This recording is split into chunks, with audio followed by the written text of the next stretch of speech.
Hello you, welcome to Geekism and welcome back to Betaville Zoo here in Planet Zoo.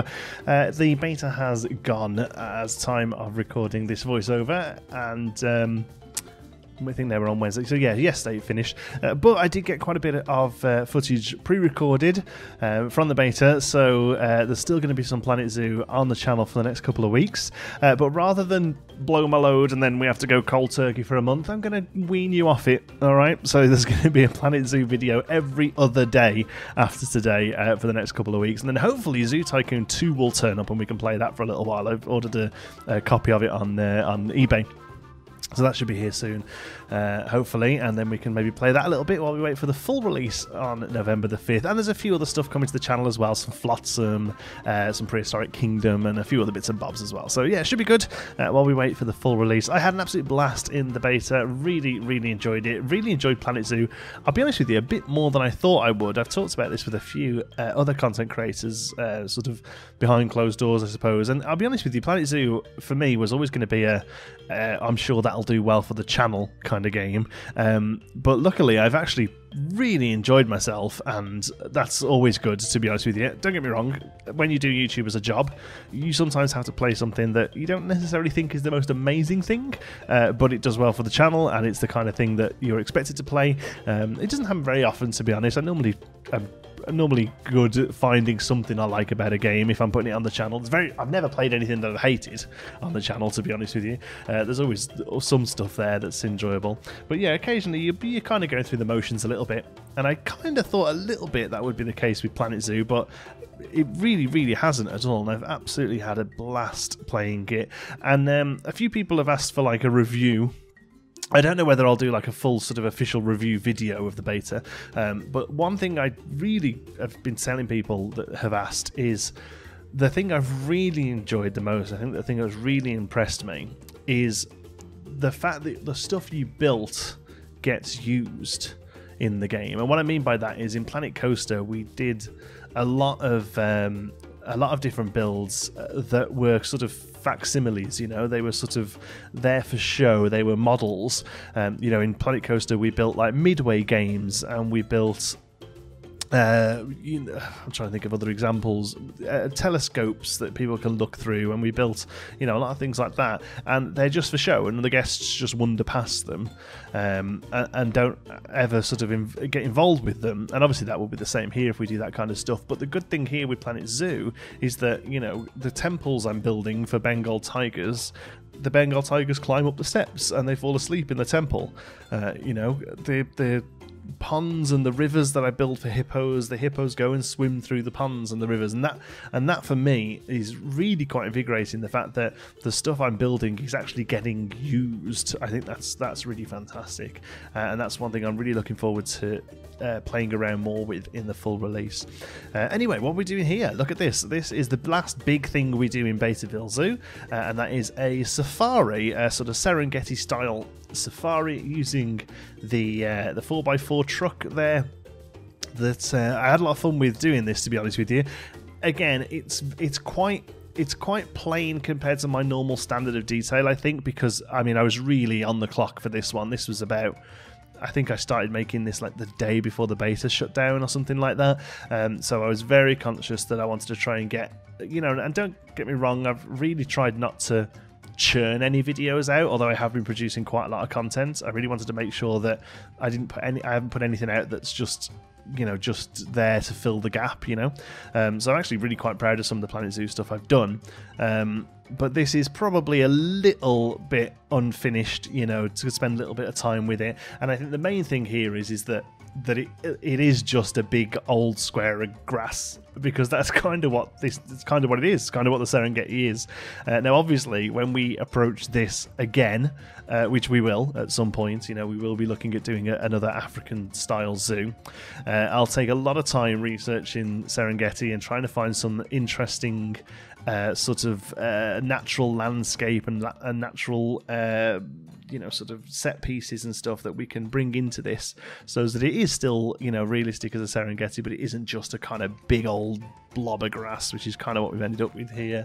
There is some water in the middle as well. Obviously, the Serengeti is a very dry place, but we're in a zoo. You kind of need to give animals space for the water hole. And although I haven't done that much research into it now, from things like Lion King and Jungle Book, the animals go and find the water hole, and hang around there quite a bit. So that's kind of the feel I'm going for here. There's just a space of water that the animals can kind of hang around. And here we're building a bridge. Again, we could build bridges before. Now the boat, the cars actually use the bridge, and I think the animals can as well. Then there's nothing stopping the animals going across that bridge, and that's just really sort of invigorating that. Here I wanted quite a large building that would maybe have like a bit of an information centre inside it or something like that, and also some staff buildings, obviously. I want to say a huge thank you to all the zookeepers who've got in touch. Really quite awesome to see sort of people who are actually doing this sort of stuff for a living are interested in this game, which kind of makes sense, right? You would expect them to be, I suppose. But the fact that they've got in touch and said, here's some information about how zoos actually work and stuff. And I'm really excited for the full release now, where I can actually sort of take some of that information and actually sort of apply it and get some really realistic builds as well. With things like the animal husbandry, more of a sort of front and center point of view, how the animals are kept at night, how they holding cells, holding spaces, that sort of thing. Really excited to sort of develop that more. And this is the sort of building that would be that sort of space. I have split the Serengeti build into two parts, although we don't do that much in the second part. It's mostly just kind of finishing off and stuff. But I did want to split it up because otherwise it'd be really long video. And also there's kind of a two sets of animals I place into here. With this being towards the end of the beta, the last patch seemed to kind of go a bit too far in the other direction from the original one, when like everyone would have 30 babies. The last patch fixed that, using air quotes, but actually made it so that hardly anyone would have any babies at all. And because it was that, and because it was coming to the end of the beta, I think the prices of the animals for the leaf coins were just ridiculous. There was stuff on there for like 10,000, 15,000 coins. I don't know why anyone would think they would, one, get that much, and two, if they did get that much, what they were going to do with it, because the beta ended the next day and everything else on there was expensive. So what's the point? But whatever. I think the problem is that this franchise mode has been in a bit of a bubble for the beta. It's got probably a lot less people playing it than will be playing it at launch, and it was a limited time, and there was the issues with animals giving birth and stuff, which meant that all went together in a bit of a sort of cluster cloud of problems, meaning everything was super expensive on there. So the Serengeti here is a little light on animals. I think at the end of this one there's a few ostrich and a few sable antelope, and that's it. In the next episode we do get a few more animals to go in there, some sort of big ticket ones, which is good. But yeah, it's a bit of a lowly Serengeti at the moment. I've put this power thing down. Again, one thing I really want to sort of play around with when we get the full release and we get the sandbox is how we integrate the power and the water features into the park and the backstage areas. So here I've tried to tie this one into the to this building here, which is going to be like a watchtower, which kind of feels like it's the sort of thing they would have. Again, I didn't really have much time to do research on safaris necessarily and on Serengetis. It is something I want to go back and look into.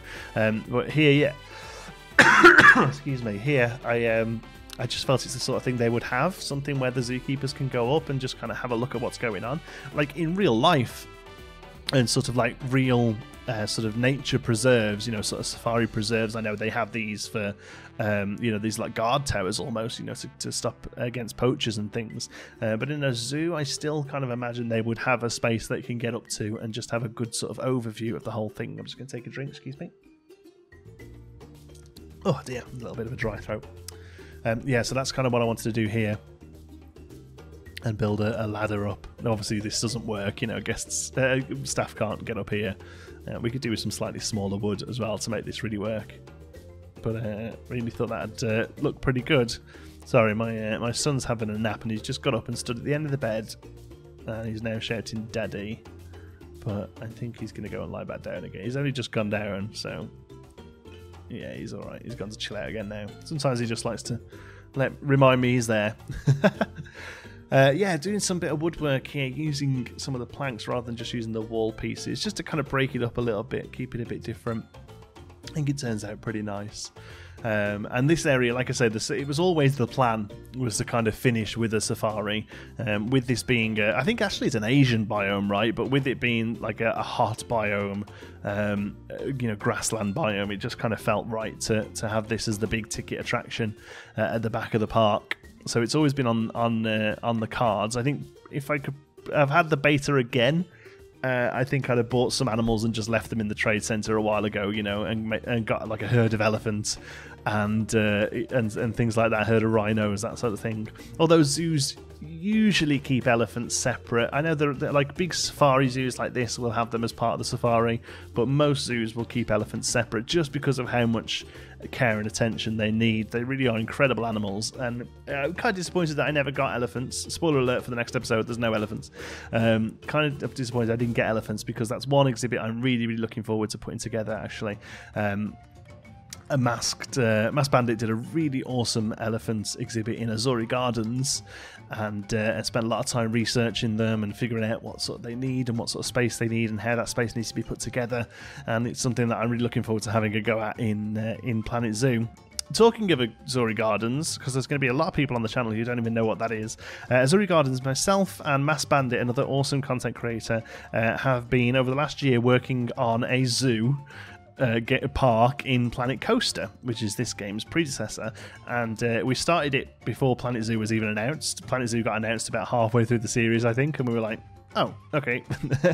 But we are getting it done. It's more of a sort of Busch Gardens or Animal Kingdom style park, so it's got zoo animals and a safari, but it's also got roller coasters and rides as well. The zoo animals we're using are the ones from the Theme Maker's Toolkit, which is in Planet Coaster. People are allowed to import their own assets, and they're just kind of like statues, really. They stand still, but they look around and stuff. There's no animal welfare or anything built into Planet Coaster. But it's been really fun to kind of work out some exhibits and stuff, and it's kind of been good practice, I think, for Planet Zoo. So I would really recommend heading over and watching that while we wait for Planet Zoo to come out. It's a really great series that'll sort of wet your whistle for the sort of stuff we'll be doing here on the channel with Planet Zoo. And also the plan is to get that finished now in this next month before Planet Zoo comes out. So Masked Bandit has the park at the moment. He's been working on it, he's been showing me some screenshots of it. So since the beta ended, he's been playing it, and that's quite exciting. To see that get wrapped up. So we've got a few more animals to do. There's the safari itself we need to do, and I need to do my coaster as well. There's going to be another roller coaster in there as well. So yeah, that's really well worth watching. I think it's some of the best stuff I've done. Come here, you. Somebody's got up from his nap because he's heard me chatting. Come here, come and say hello to everyone on the computer. No, you're going to sit there instead. Alright then, well there's about a minute left of this video, so you'll have to just sit tight, okay, while Daddy records. Yeah? Yeah, okay, good. Here then, planting trees, putting down. These, I love these, I think they're called umbrella trees or something. I think they're great. They're so sort of like, what's the word, like synonymous, I guess, with a safari. Again, putting some rock works down, some trees down here. I think with more time, I'd have really spent some time looking into this properly and figuring out just how we can sort of make this not look like a big green square, which is kind of what it looks like at the end. And maybe look at doing some sort of outposts. You know, it's quite a small ride, this. Again, I made sure that I kept the scale manageable so that when I started I could finish.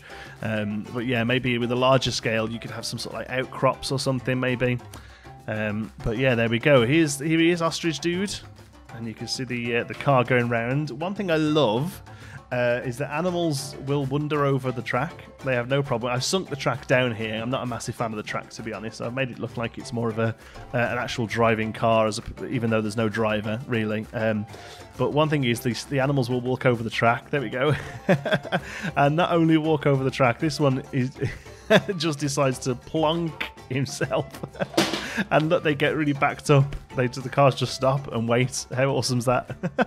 They just get backed up and get stuck. I think that's great. There you go. Next episode, then we'll finish this off. We'll add some more animals, and yeah, look forward to showing it you. Thanks for watching. Till the next one. Be good. Right, you. Back to bed. Come on.